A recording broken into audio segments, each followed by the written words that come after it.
भक्तों, कार्तिक मास का हर दिन एक नई साधना लेकर आता है। जहाँ एक और दीपदान प्रकाश का प्रतीक है, वहीं तुलसी पूजन भक्ति और समर्पण का प्रतीक है। कहा गया है, तुलसी बिना यज्ञ अधूरा, तुलसी बिना व्रत अधूरा और तुलसी बिना भक्ति अधूरी। आज हम सुनेंगे कैसे भगवान विष्णु ने स्वयं तुलसी माता के पूजन का महत्व बताया।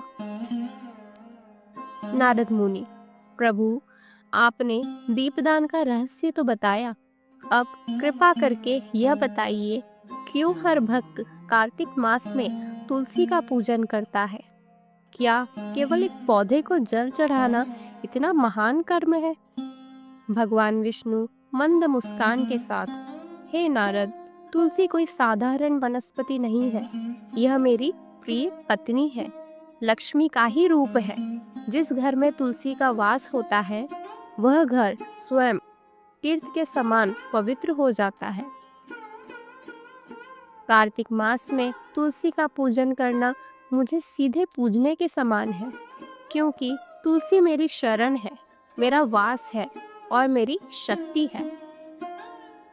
बहुत काल पहले पृथ्वी पर एक दिव्य कन्या का जन्म हुआ, तुलसी। वह परम भक्त थी भगवान विष्णु की। अपने तप से उन्होंने स्वयं नारायण को प्राप्त किया। भगवान ने कहा, विष्णु, हे तुलसी, तुम सदैव पृथ्वी पर रहोगी। तुम्हारे बिना कोई पूजन पुण्य नहीं होगा। तुम्हारी पत्तियां मेरे अर्चन में सर्वश्रेष्ठ मानी जाएगी, और जो तुम्हें जल अर्पित करेगा उसका पाप तत्काल नष्ट हो जाएगा। नारद: प्रभु, क्या मात्र एक तुलसी पत्र चढ़ाने से पाप मिट जाते हैं? विष्णु: हाँ नारद, क्योंकि वह पत्र केवल पत्ती नहीं, भक्ति का प्रतीक है।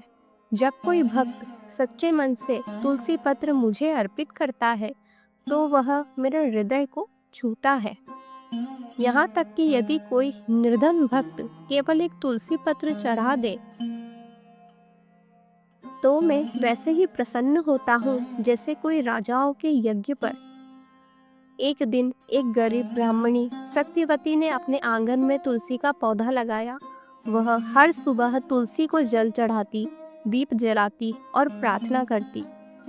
सत्यवती भक्ति भाव से: हे तुलसी माता, तुम में स्वयं नारायण का वास है, मेरे घर में सदैव समृद्धि और भक्ति बनी रहे।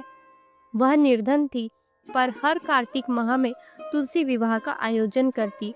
गांव के बच्चे, महिलाएं सभी उस उत्सव में सम्मिलित होते। दीपों की कतारें, फूलों की माला और मंत्रों की ध्वनि, पूरा वातावरण दिव्यता से भर जाता था।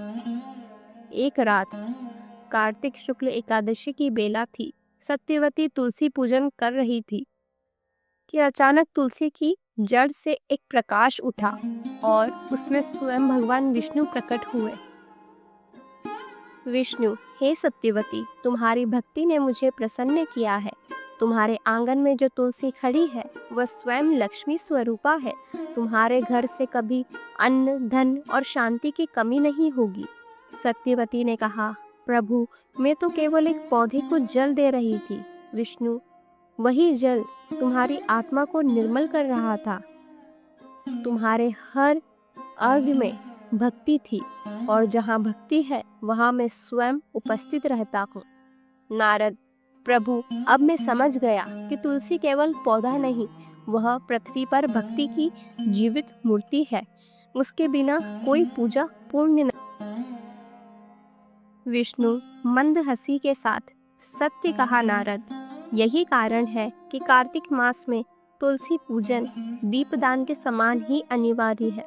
जो भक्त तुलसी के समीप दीप जलाकर ओम तुलसीवे नमः कहकर प्रणाम करता है, वह मेरे लोक में स्थान पाता है। इस प्रकार तुलसी केवल हरियाली नहीं, वह हरि की प्रिया है। जो कार्तिक मास में तुलसी का पूजन करता है, वह जीवन में प्रकाश, भक्ति और समृद्धि प्राप्त करता है। तुलसी के बिना कोई संकल्प पूर्ण नहीं, कोई पूजा संपूर्ण नहीं, और कोई हृदय पवित्र नहीं। तो भक्तों, जब भी कार्तिक की रात्रि आए, तुलसी के पास दीप जलाइए, क्योंकि वह दीप केवल पौधे के लिए नहीं, बल्कि आपके भीतर के ईश्वर के प्रकाश के लिए है। राम राम।